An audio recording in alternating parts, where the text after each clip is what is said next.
Интегративдик медицина деген эмне? Ооруларды холистикалык ыкма менен дарылоо тууралуу кабарыңыз барбы?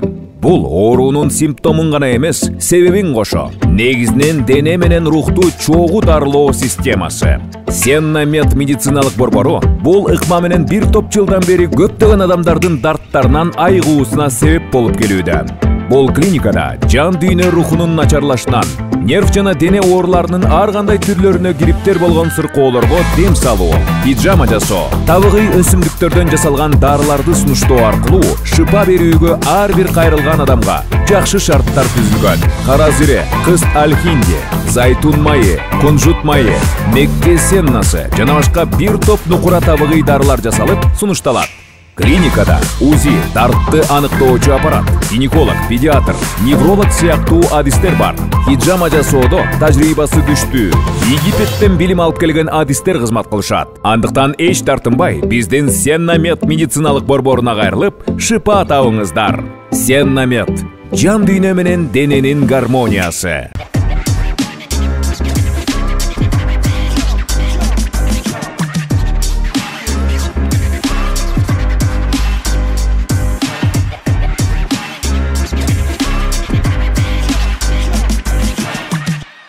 Саламатсыздар, урматтуу көрүүчүлөр, Фрунзе ТВ каналы, Урмат Карачев. Бул ким билет интеллектуалдык таймашы. Бүгүн бизде элибиздин көрүнүктүү белгилүү алып баруучулары келген. Санжар Мыкыев жана Урмат Борченов. Тим эле акылдуу болуп келип калдым. Кой десе болду. Мектеп бүткөнүңөргө канча болду? Мектепте ким кандай окуган жана кайсы предметтерди аябай мындай өзүнө жактырчу же болбосо өзүн мыкты көрсөтчү? Урмат мырза. Мен мактансам болот, бирок анда катуу 2007. 2007. Ошондо 2007 эжелер талашчу. Мен предметим менен олимпиадага барасың деп. Математика менен информатика аябай жакчу. Бирок кыргыз тили менен орус тилинен баргам. Бияқта математика, бияқта информатика турса мен кыргыз тил.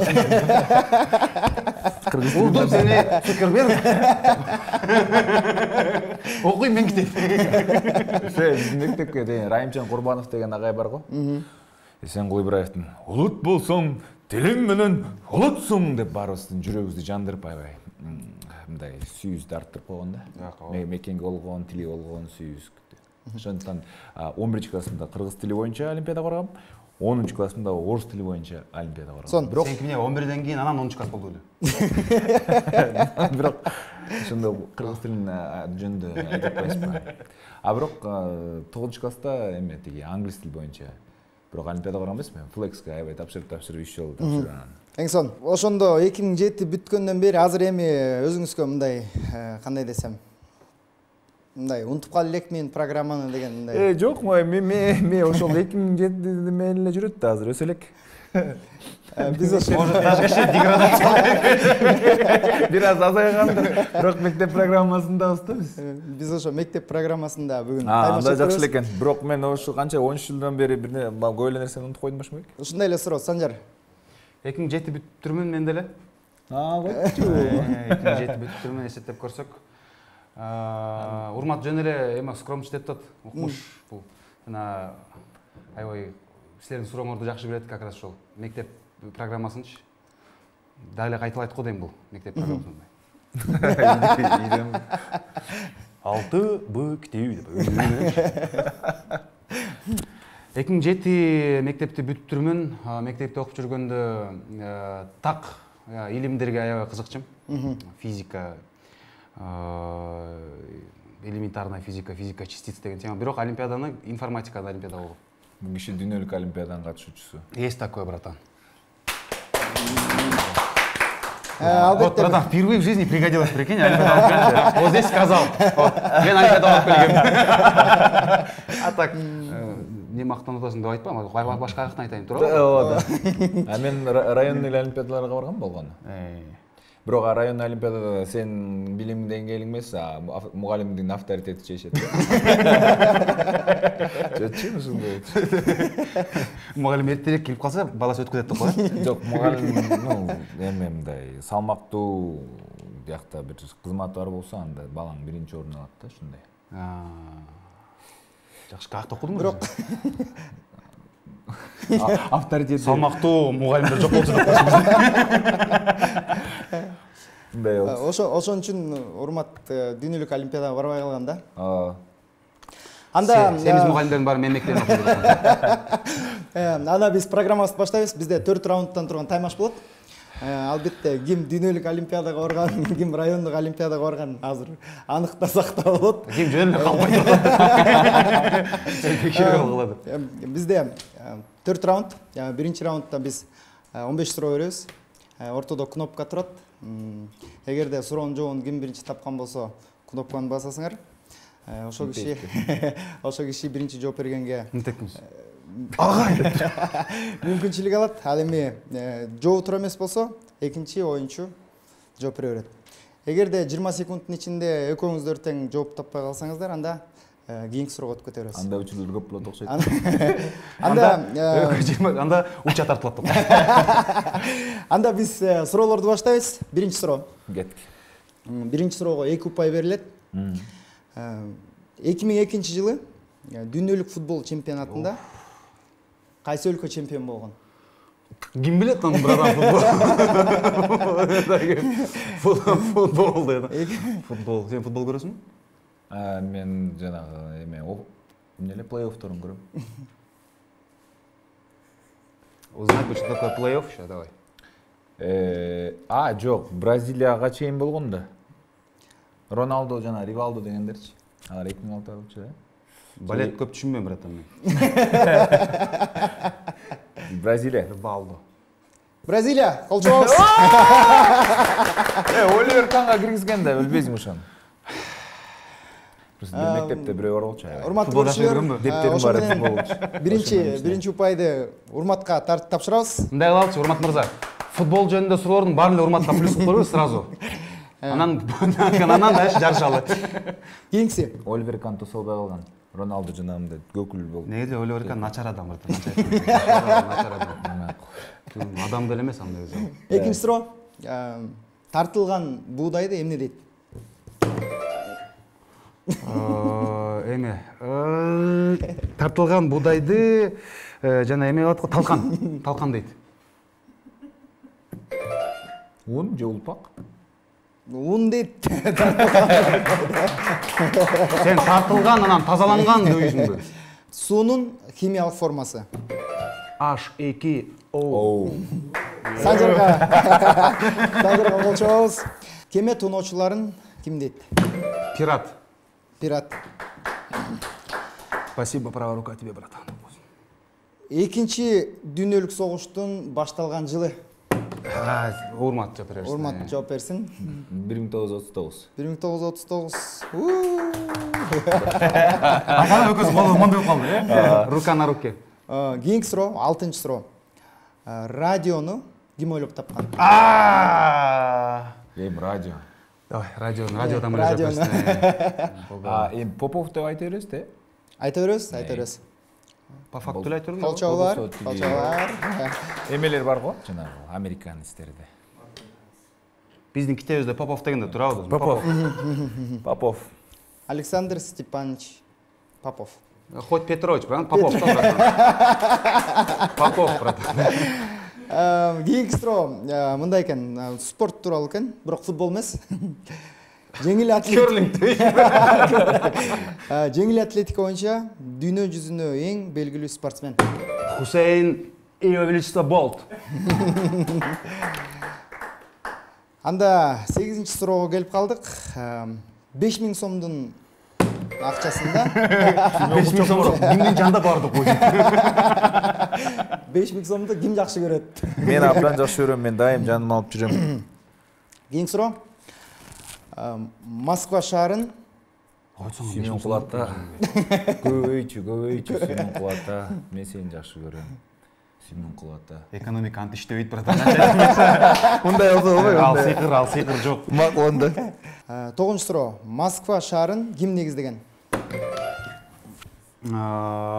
Московия кезинде ал жака Москва шаарын Ким биле, братан? Петрбы? Долгорукий биле? Долгорукий.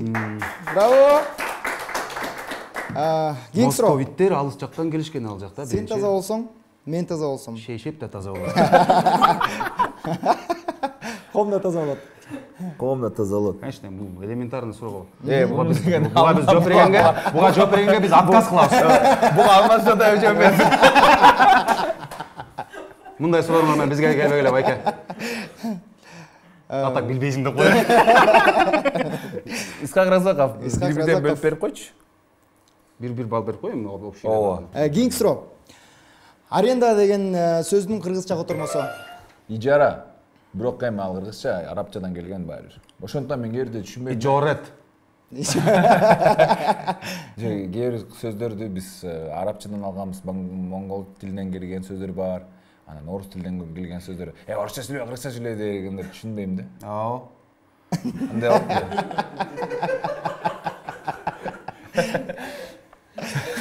болуп. Ошондой болуп кетем. Ал эме болот да, братан, мындай. Эчтек айта албай калды сагачы. Кыргызча сүйлөйсүң сагачы. Кыргызча сүйлөсөңчү, кыргызча сүйлөсөң. Намаз окуйсуң да дейт.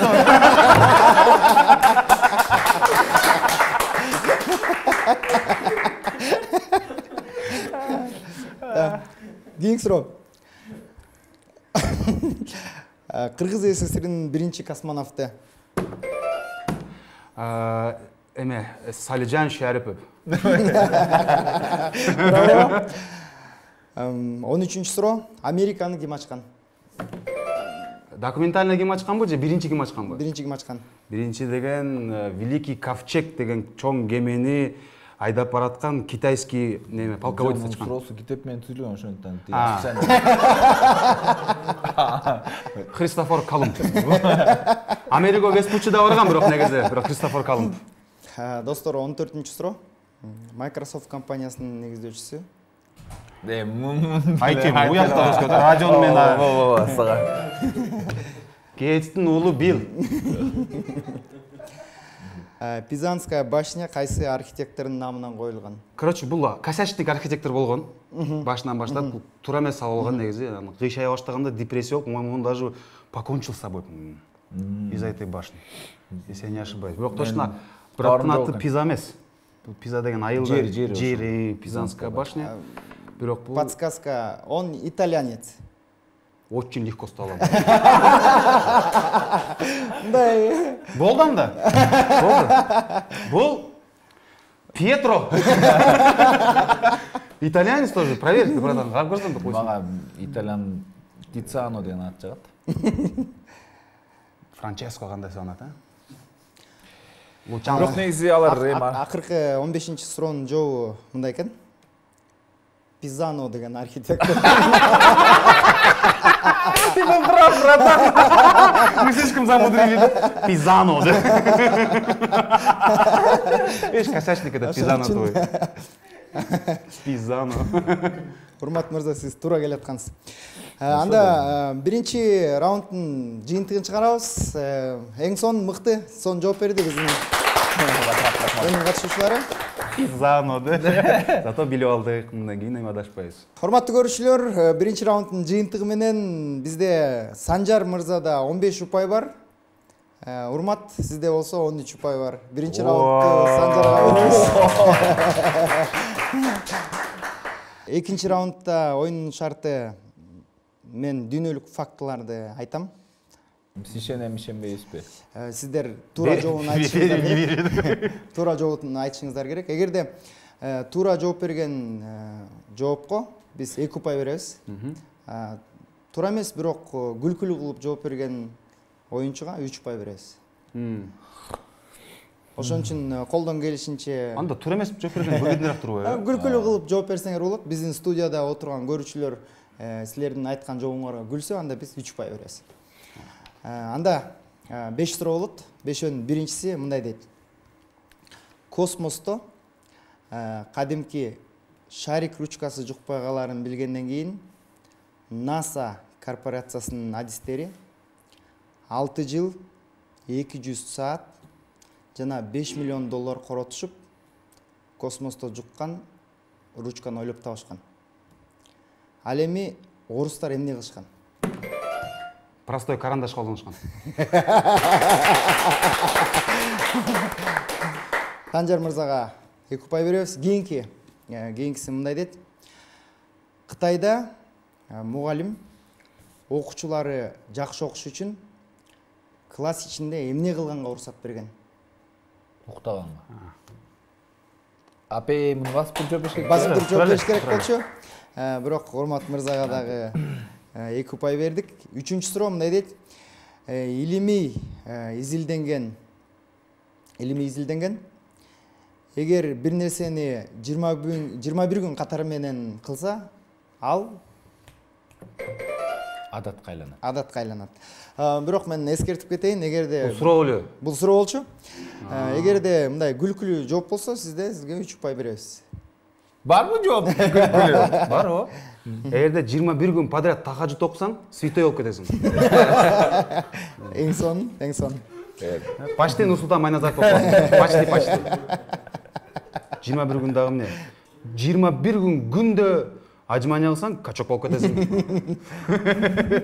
Ошо менен урматка 2 упай, Санжар мырзага 3 упай бердик. Кой алдың. 2 саат мурун келип алып көрсүлөшүп алсаңар керек. 4-чү суроо. 4-чү суроосу мындай дейт. Токиодо зоопарктагы жаныбарларды көрүүчүлөрдөн эс алдырыш үчүн эмне кылат? Зоопарктагы жаныбарларды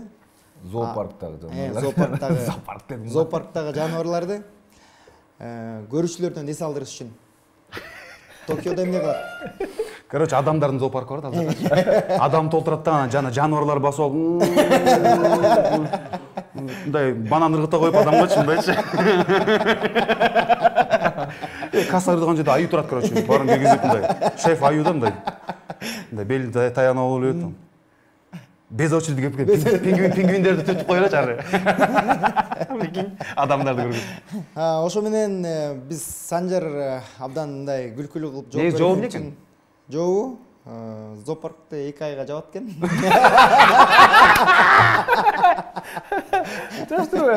2 айга отпуск жакшырбы? Биз 4-чү суроонун жообу боюнча Санжар күлкүлүү жооп берген үчүн дагы 3 упай бердик. Бүт өзүң байлаштың чолуп келип алыпсың, э? Мен утсам кол чаппай атат. Акыркы суроо, 5-чү суроо. Болжол менен кичинекей балдар бир күндө 400 жолу күлүшөт. Ал эми чоң кишилер болжол менен канча жолу күлүшөт? Статистика боюнча. Күлүү боюнча. 20 тегерегинде. Сизде 100гө жетпейт да шел. Кто больше, кто меньше, э? Смотря кайсы райондогу чоң адамдар. Конкретно кайсы райондогу чоң адамдар. Кээ жерде вообще күлбөгөндөрдү көрүп болсо керек, моюн братан. Желательно кайсы жакта турабы? Ооба. Эмеде жанагындай темпераментке аябай таасир берет да климат. Да. Ысык жактагылардын темпераменти күчтүү болот, алар жаркыраак болот. Суук жерлердин үңүрөйгөн болот. Досум, слишком правильный просто көрүнүп. Только тура жакка жүрөт да. Жо, просто мен күлдүргүчүм иштебейт атат. Күлдүргүчүм аялым алып калдык. Башка кыздарга тийишпей, элдерди күлдүрө албай жүрө бердик. Үйгө калтырып койгон. Күлдүргүчүм. 5-чи суроонун жообу мындай экен. Бул бүткүл дүйнөдөн алынган маалымат. Кичинекей балдар 400 жолу күлсө, чоң кишилер 15 жолу күлөт экен бир күндө. Биздин 2 раундтун жыйынтыгы менен Урмат Борченов 19 упай алды. Ал эми 23 упай менен Санжар алдыда келатат. Ура! Бирок атама, апама, айылда Балтек деген итиме чоң салам. Интегративдик медицина деген эмне? Ооруларды холистикалык ыкма менен дарылоо тууралуу кабарыңыз барбы? бул оорунун симптомун гана эмес, себебин кошо негизинен дене менен рухту чогуу дарылоо системасы. Сеннамед медициналык борбору бул ыкма менен бир топ жылдан бери көптөгөн адамдардын дарттарынан айыгуусуна себеп болуп келүүдө. Бул клиникада жан дүйнө рухунун начарлашынан, нерв жана дене ооруларынын ар кандай түрлөрүнө кириптер болгон сыркоолорго дем салуу, пижама жасоо, табигый өсүмдүктөрдөн жасалган дарыларды сунуштоо аркылуу шыпа берүүгө ар бир кайрылган адамга жакшы шарттар түзүлгөн. Кара зире, кыст алхинди, зайтун майы, кунжут майы, мекке сеннасы жана башка бир топ нукура табигый дарылар жасалып сунушталат. Клиникада УЗИ, дартты аныктоочу аппарат, гинеколог, педиатр, невролог сыяктуу адистер бар. Хиджама жасоодо тажрыйбасы күчтүү, Египеттен билим алып келген адистер кызмат кылышат. Андыктан эч тартынбай, биздин Сеннамед медициналык борборуна кайрылып, шыпа табыңыздар. Сеннамед, жан дүйнө менен дененин гармониясы. Урматтуу көрүүчүлөр, 3-чү раундда 1 мүнөттүн ичинде Урмат Борченов канча сөз окуйт, азыр ошого күбө болобуз. Ким утса, ким көбүрөөк сөз окуган болсо ошол утат. Так, даярсызбы? 1, 2, 3, баштадык. Буйлашпай, Арстанбек Токолдон байбиченин балдарынан кем ал заманда тукумунун ырчы чыкса намыс көрүүчү, аккан арыктан суу агат, биздин тукум журт ээси, каңылдаган ырчылык карага ылайык ээсчү, өздөрүнүн ак сөөктөнбүз деген Буйлашпай да жаштан акын чыккан Арстанбектер даба деп дейди. Кокон хандыгынын доору жүрүп турган кез бийликтин мыйзамына кайчы иштеген иши үчүн Буйлашпай Коконго Кембайга айдалат. Ушка дейре байбичеден биз дешип мен синчи уулдарым укук башына иш түшкөн атасына тирек боло алышпады. 15 жашар Арстанбек атасын ээрчип алды. Кокон алыс, барганың менен колуңдан иш келбейт. Арып ачып кор болосуң. Кайт деди. Атасы алды нече жолу. Арстанбек кайтпады, ээрчи берди. Баз бир убактары жогоркулгандыктан кош тезгини кыргыз кыпчактын колунда бийликтин зоболосу тең талаш фаргана жазыгынан серпилип, Алай Памирден тарта Улуу Тоо, Ала Тоо, Керме тоонун өз ээлери, атам кыргыз урпагы кезегин келди го. Ай, 40 уру батырадык. Эми кемидик төгүлдүк, качан бүктөлүп, качан толобуз баягыдай деген чакырык менен туюлду Арстанбекке. Ал жол бою болмуштуу заманды, тагдырды ойлонду. Балапан башыга сыккан кардай. Урматтуу көрүүчүлөр, бизде буга чейинки чыгарылыштарда рекорд 176 болгон 1 мүнөттө. Азыр болсо кезек Санжарда. Так, даяр болсок 1, 2, 3, баштадык. Арстан Токолдон байбиченин балдарынан кем ал замандан тукумунан ырчы чыкса намыс көрүүчү, аккан арыктан суу агат, биздин тукум журт ээси, каңылдаган ырчылар кара букара ылайык дешчү, өздөрүнүн ак сөөктөн өз деген Буйлашпай да жашынан акын чыккан Арстанбектин ырдава деп тыйды. Кокон хандыгынын доору жүрүп турган кез бийликтин мыйзамына кайчы иштеген иши Буйлашпай Коконго Кембайга айдалат.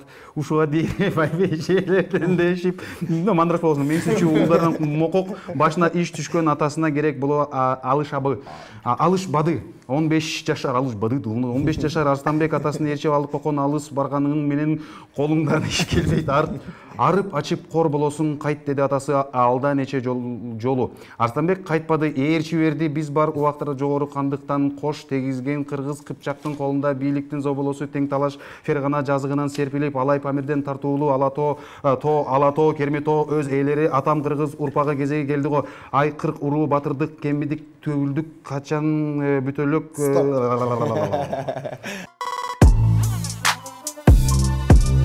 Үчүнчү раунддун жыйынтыгы менен Урмат Борченов 5 упай алып астыга басып кетти. Урмат Борченовда 24 упай бар, Санжар Мыкыев сизде 23 бар. Азыр болсо бизде 4-чү раунд. Бул жерде 2 категория бар. Бирөөсү мынасилер көп ушундай жакшылыктарды, көп жакшы мындай чоң иш-чараларды алып барып жүрөсүңөр. Бирөөсү президенттер боюнча кайсы өлкөнүн президенти деген табышмакты жашырабыз. Упайы аз болуп аткан оюнчу категория тандайт. Бизде президенттер бар, бизде маданият, үлпөт тууралуу. Маданият үлпөттөн баштап көрөлү. Маданият үлпөттөн баштайбыз. Анда биринчисин сиздерге тартуулайбыз. Бул кайсы өлкөнүн Караңыз, даже суроо бергенге чейин урмат. Мен так билбей атам, бирок бул Балкан аралдарында мындай Филипп Киркоров кийинген сыяктуу ошонун туугандары го деп ойлоп атам. Балкан өлкөлөрү дейсизби? Болгария. Болгария. Браво. Эң сонун анда Азаматсыз. кийинки суроо, кийинки сүрөт. Гавайи. Гавайи кол чабуулар. Кийинкиси.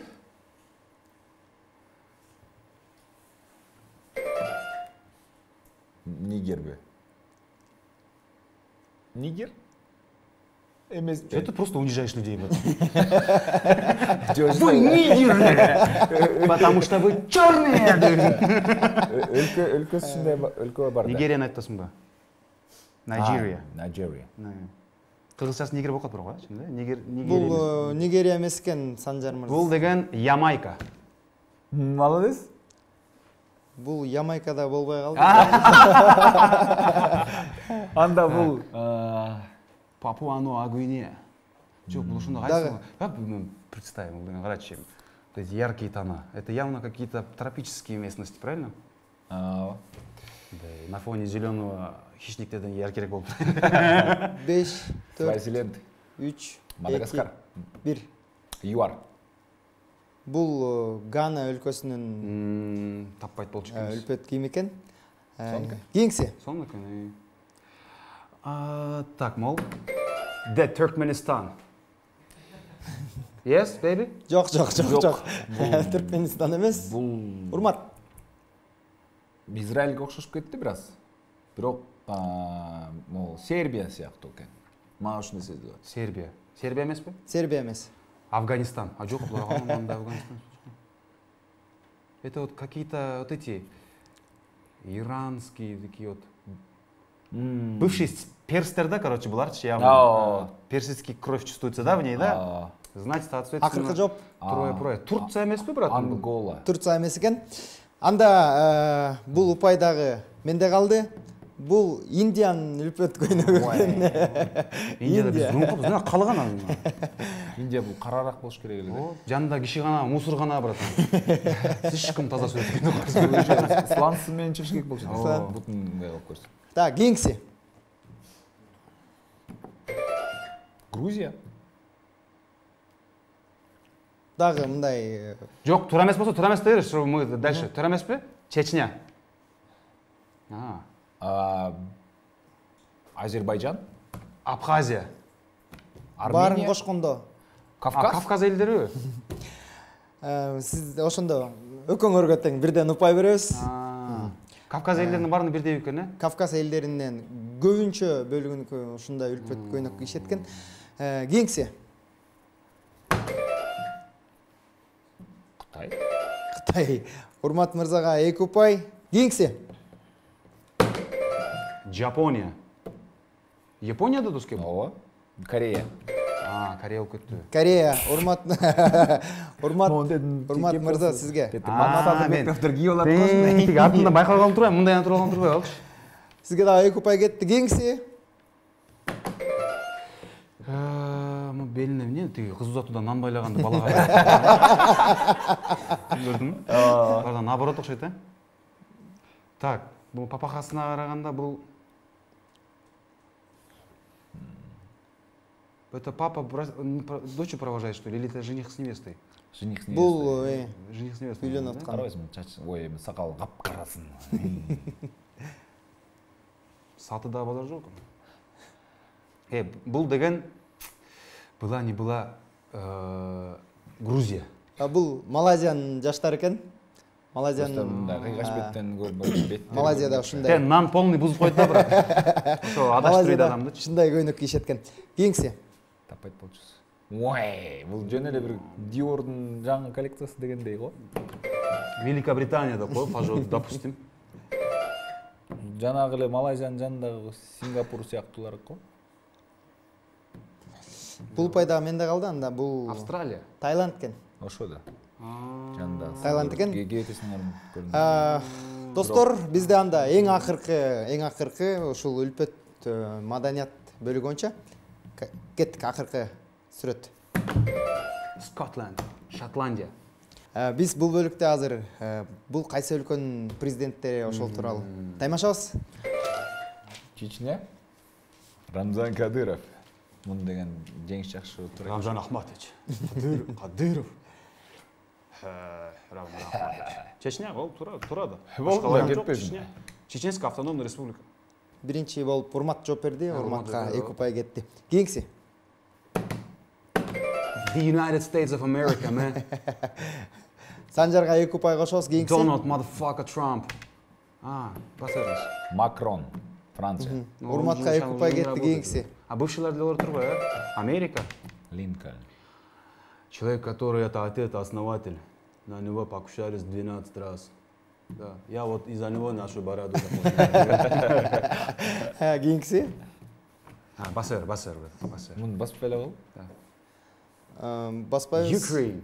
Экөөсүгө тең бирден балл кетти. Бирден балл кетти. Кийинкиси. Те артындагы кыз таныбайт экен, бирок флаг Croatia, Загреб деген столицасы менен Хорватиянын президенти, значит, бул Жанагы эжек экен. эме финалга чыккан. Ошо Франция менен утуп калбады Хорватия. Жанагы ким эле? Футбол айтпасыңбы? Болуп токтотчу братан. Ошондон баштап атпайсызбы, ошондон бүтүрүп атпайсызбы? Хорватия? бизде атын айтыш керек. Атын бери атын айтпай атабыз го биз. Атын айтып атабыз. Атын айтып атабызбы? Бир Жайна Атаканова. На бум болду му аке? Пальцем не бум. Бул азыркы учурда, бул Хорватиянын президенти азыркы учурда экс болуптур. Жанагы мактап аткан 3 аялдын бирөөсү да. Коронавирус менен катуу күрөшкөн молодецтер. Грабар Китарович экен. Грабар Китарович? Мужик бекен братан. Өзүңүздөр билесиздер, Хорватияда баары тең Грабар го. Грабар. Вичтер да баары тең. Грабар. Кийинкиси. Советский Союз. Акыркысы, туура. Эме Черно. Горбачев. Советский Союз. Санжар мырзага 2 ұпай кетти. Кийинкиси. Басып. Атын билбейм, бирок там Сыңгылай. Бул жана Борчик. Монгол. Мен тандым деле, Монголиянын президенти. Аты ким эле бирок? Жана Берганголым Бургам Кыргылаев болмусак. Жок. Булаев, Аевтери жок. Жок да буларда, Бирок походкасы жагат, Гылы деген, Это же он всех типа наказал. Да. 5 күндө келип олигархтын бүт карыздын олигархтардын баарын чогултуп туруп, короче, эгерде бул бизде президент болсо, сендей байлар токтомок калат. Бизге ушундай кыйраттыңар. Мына силер деп, давай ведущийди алмаштырып жүрөбүз. Жаштар. 10 адам чогултабыз да, мен кичине кыйкырабыз да, бизге ушундай керек. Атын билбейт экен. Монголиянын азыркы учурдагы президенти Халтмайын Батуга экен. Батуга. Анда бизде Батуга. Кийинкиси. Крайне эме бул. Израилдин премьер-министри жанагындай Ариэль Шарон сыяктуу бирөөнү атадым. Макрон эмеспи? Жок. Макрон Франция. Израиль бир нерсе ушундай сыяктуу. Он менен бүтө. Шарон Парафаш. Израиль, по-моему, это вот. Утонченно углават. По-еврейски углат там, да? Богато, да, в общем. Так. Израиль? Жакында парадабызбы? Италиян президенти. Италиян президенти? Койчу. Берлускони эмес беле деп коеюн. Мага Берлускони жакчы ал. Бул Италиянын азыркы учурдагы президенти Серджо Матаролле экен. Матаролле? Аты эле карачы. Жана Моторолла кезинде явно көтөрүп жүргөн да бул. Моторолле пользуется Моторолла. Серджо Моторолле. Аты дагы сонун экен. Анда бизде кут болсун. Акыркы суроо биринчи кнопканы баскан албетте ошо оюнчубуз жооп берет. Кеттик. Recep Tayyip Erdoğan. Биз халкын эфендиси дейил, биз халкын хизметкарыбыз дейт бул кишичи. Эң туура слоган да менин оюмча. Котормосу мындай: биз элдин аристократ эмес, биз адамдардын кызматкерибиз деп айт. Мектепте окуп жүргөндө да бул аябай сонун сөздөрдү көп айткан экен. Мектепте окуп жүргөндө да физкультура кабинетине кирип, "Ла баксана, бурая ким сычты?" деп. переводе означает. Жок, аны керек жок. Бар эле билет. Урматтуу көрүүчүлөр, биз ошо менен 4-чү раундду да жыйынтыктадык. Бардык оюндардын эсеби менен Урмат, сиз 36 упай топтодуңуз. Ал эми бардык упайларды кошкондо Санжар бүгүнкү оюндун жеңүүчүсү болду, 37 упай.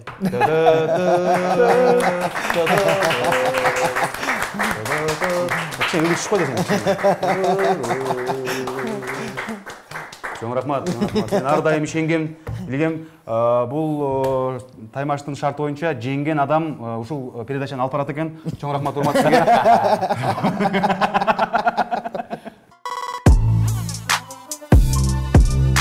Урматтуу көрүүчүлөр, ошо менен бүгүнкү таймаштын да соңуна келип жеттик.